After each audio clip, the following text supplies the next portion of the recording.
ये सदन 1975 में देश में आपातकाल इमरजेंसी लगाने के निर्णय की कड़े शब्दों में निंदा करता है। इसके साथ ही हम उन सभी लोगों की संकल्प शक्ति की सराहना करते हैं जिन्होंने इमरजेंसी का पुनर्जोर विरोध किया, अभूतपूर्व संघर्ष किया और भारत के लोकतंत्र की रक्षा का दायित्व निभाया। भारत के इतिहास में 25 जून 1975 के उस दिन को हम हमेशा काले अध्याय के रूप में जाना जाएगा। इस दिन तत्कालीन प्रधानमंत्री श्रीमती इंदिरा गांधी ने देश में इमरजेंसी लगाई और बाबा साहब अम्बेडकर द्वारा निर्मित संविधान पर प्रचंड प्रहार किया था।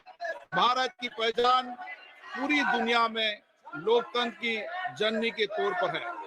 भारत में हमेशा लोकतांत्रिक मूल्यों और वाद संवाद का समर्थन हुआ, हमेशा लोकतांत्रिक मूल्यों की सुरक्षा की, उन्हें हमेशा प्रोत्साहित किया गया।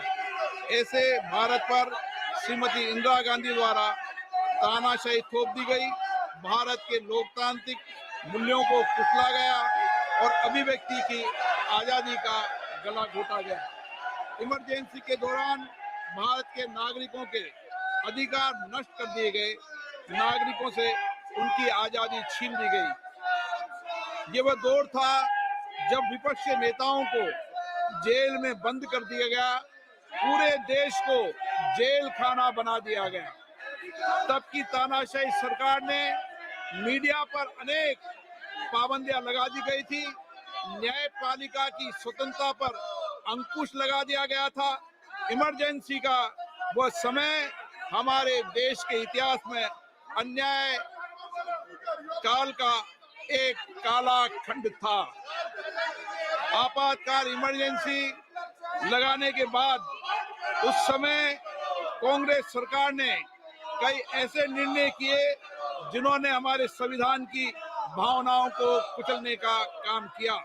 पूर्व और निर्दयी maintenance of internal secretary act Misa में बदलाव करके कांग्रेस पार्टी ये सुनिश्चित किया कि हमारी अदालतें मीसा के तहत गिरफ्तार लोगों को न्याय नहीं दे पाए। मीडिया को सच लिखने से रोकने के लिए parliament president production of publication repeal act, press council repeal act और prevention of publication of objectionable matter act लाए गए। इस काले खंड में संविधान में 38वां, 49वां, 40वां, 41वां, 42वां संविधान संशोधन किया गया। कांग्रेस सरकार द्वारा किए गए संशोधन का लक्ष्य था सारी शक्तियां एक व्यक्ति के पास आ जाए, न्यायपालिका पर नियंत्रण हो, संविधान के मूल सिद्धांत खत्म किए जा सके।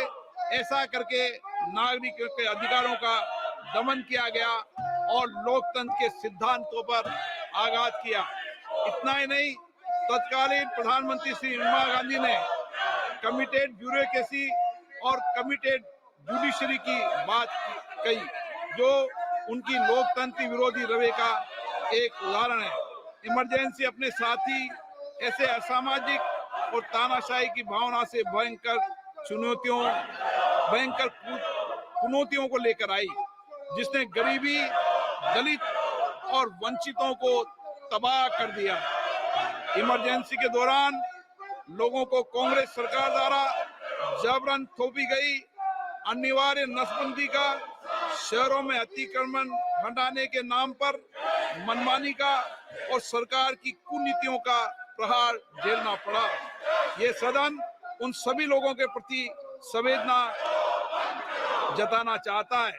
1975 से 1970 कालाखंड अपने आप में एक ऐसा कालाखंड है जो हमें संविधान के सिद्धांतों, संघीय ढांचे और न्यायिक स्वतंत्रता के महत्व को याद दिलाता है।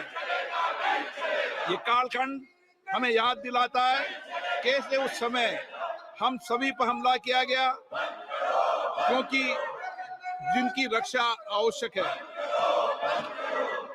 ऐसे समय में जब आपातकालीन इमरजेंसी के 50वें वर्ष में हम प्रवेश कर रहे हैं। ये 18वीं लोकसभा बाबा साहब अंबेडकर द्वारा निर्मित संविधान को बनाए रखने, इसकी रक्षा करने और इसे संरक्षित रखने की अपनी प्रतिबद्धता को दोहराती है। हम भारत में लोकतंत्र के सिद्धांत, देश में कानून का शासन